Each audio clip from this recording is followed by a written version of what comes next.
hermano que nos escribe a Así Prensa nos hace la siguiente pregunta.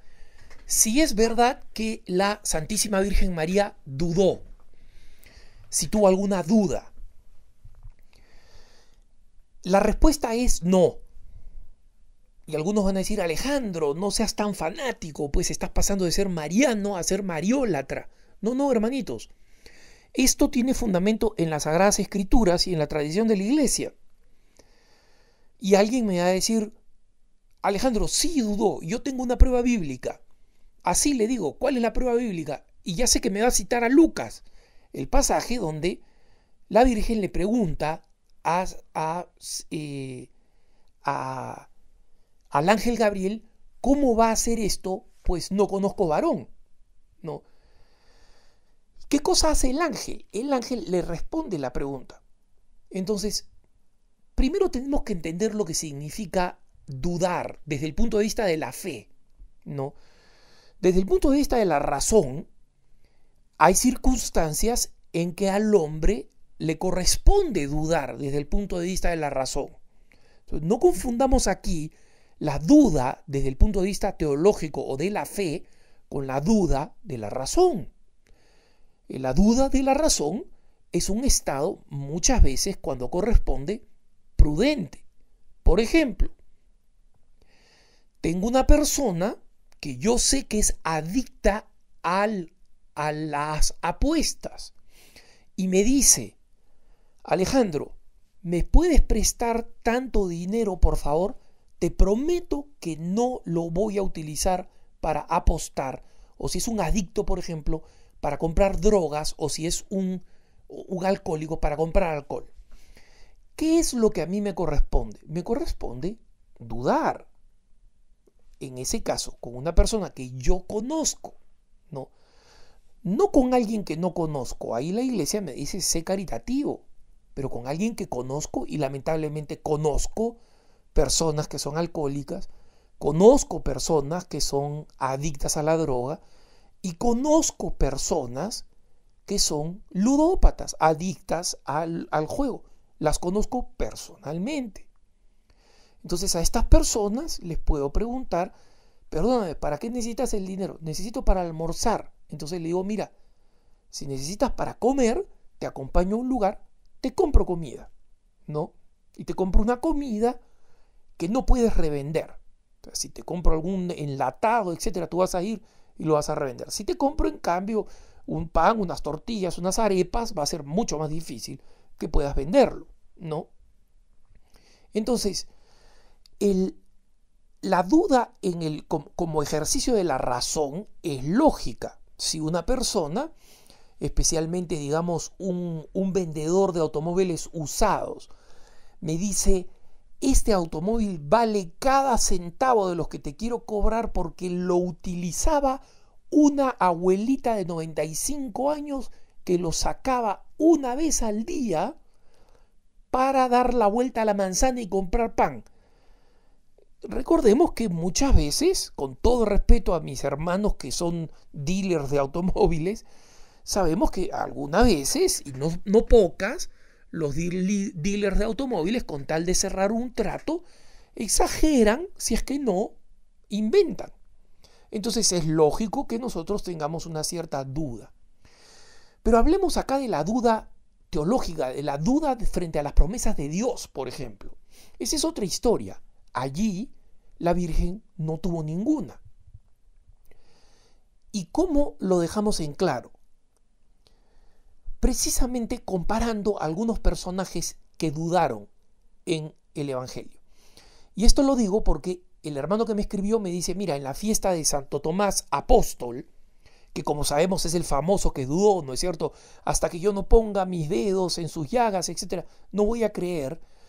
Y Jesús se tiene que aparecer el siguiente domingo y asustar a Tomás y decirle, ven pues Tomás, tú decías que quieres meter los dedos, ven, ¿no? Y sabemos, como nos cuenta las Sagradas Escrituras, que Tomás cae de rodillas y le dice, Señor mío y Dios mío. Una frase, en el fondo, hermosa, que utilizamos cuando observamos interiormente cuando observamos la elevación eucarística. Reconocemos a Dios, Señor mío y Dios mío, ¿no? Pero para nosotros es bastante clara la diferencia que hay entre la Santísima Virgen María y, por ejemplo, un pasaje muy importante como es el papá de San Juan Bautista, Zacarías.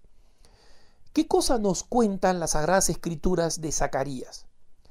Que cuando él está en el santuario del templo, sirviendo, porque le tocaba servir ahí, se le aparece un ángel y le dice que él y su esposa Isabel, la prima de la Virgen María, ¿no es cierto?, a quien va a ir a visitar a Ain Karim en el pasaje de la visitación, como sabemos, que meditamos el segundo misterio de gozo, que va a tener un hijo. ¿Y qué cosa dice Zacarías? ¿Recuerdan ustedes? En el Evangelio de Lucas. No, ¿cómo va a pasar esto? Si yo ya soy viejo y mi esposa tampoco ya puede tener hijos. Y entonces el ángel le dice, por haber dudado, no eres un hombre bueno, eres un hombre de Dios, pero por haber dudado te vas a quedar mudo hasta que nazca tu hijo. Recordarán ustedes ese pasaje del Nuevo Testamento donde cuando nace el hijo, le quieren poner el nombre de su padre, no, que se llame Zacarías, le proponen sus padres, pero a él ya le habían revelado cuál iba a ser el nombre. Entonces él pide una tabla y escribe, Juan es su nombre, ¿recuerdan? Y en ese momento nos cuentan las Sagradas Escrituras que se acaba la mudez de Zacarías y Zacarías proclama aquel maravilloso himno que los católicos rezamos todas las mañanas en la oración de laudes, en la oración matutina. Bendito sea el Señor Dios de Israel, porque ha visitado y redimido a su pueblo, suscitándonos una fuerza de salvación en la casa de David, su siervo, según lo había predicho desde antiguo, etcétera, etcétera. ¿No? Ahí sigue ese hermoso cántico de Zacarías. ¿Qué pasa con la Virgen María, en cambio, cuando le pregunta al ángel, ¿cómo va a hacer esto, puesto que no conozco varón? El ángel, ¿qué cosa hace? ¿Castiga a la Virgen María como a Zacarías por no haber creído en Dios? Ahora te vas a quedar muda hasta que nazca tu hijo Jesús. No, no. El ángel, con toda paciencia y con todo respeto, le contesta a esta niña de aproximadamente 15 años, le contesta, la sombra del Altísimo vendrá sobre ti. El Espíritu vendrá sobre ti y la sombra del Altísimo te cubrirá con su sombra. Entonces, le explica cómo va a quedar a luz por un milagro de Dios, por obra del Espíritu Santo. Y la Virgen dice, he aquí la sierva del Señor, hágase en mí según su palabra, no, según tu palabra, es decir, la palabra del ángel. Está confiando en el ángel. No dice según su palabra, la palabra de Dios. Es decir, confía en el ángel. Entonces, aquí vemos un abismo de diferencia entre quien dice, oye ángel, tú me estás tonteando, ¿no? Dios no va a hacer esto conmigo. A alguien que pregunta, ¿cómo va a hacer esto? Porque quiero saberlo. Entonces, se dan cuenta que hay un abismo y la reacción del ángel que actúa en nombre de Dios demuestra esa diferencia.